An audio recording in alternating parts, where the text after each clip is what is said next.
હર્ષુખભાઈ, હા હલો. તમારો પાડોશી બોલું છું. આપણે તમારા બેન રહે છે ને અહીંયા? હા બોલો ને. તો ત્યાં તમારા બેન ને તમારા જીજાજી વચ્ચે કંઈક માથાકૂટ છે.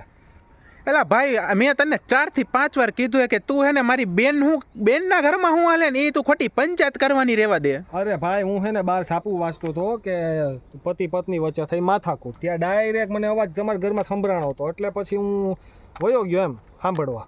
એટલે મારા ઘરમાં જ નહીં, મારા બેનના ઘરમાં થઈ હોય છે. અરે એ જ તમારા બેનના ઘરમાંથી. તો તમારે પ્રોબ્લેમ જેવું લાગે છે, કંઈક આવું છે તમારે? એલા ભાઈ, તું તારી બાયડીનું કર ને. એમ તો મારી બેન હોત કહેતી હોય છે કે તારા ઘરમાં તું તારી બાયડી અરે બાત તો મેં કોઈ દી ફોન કર્યો કે હું ડખા લે તારે?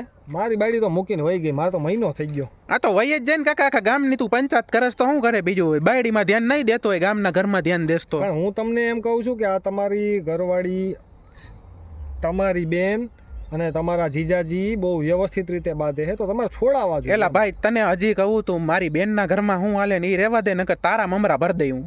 હા, તમારા પાસે ખાલી એક ડબરો છે. કેટલા મમરા છે તમારા પાસે? એલા ભાઈ, તું ખોટી મારી યાર મસ્કરી ઘરમાં. મને તને ખબર હે ને કોણું મારો મગજ ગયો ને તો આવી સીધો ગાડીઓ લઈને. હા, એ જ કહું છું. તમે જલ્દી ગાડીઓ લઈને આવો, તમારી બેન બાંધે છે.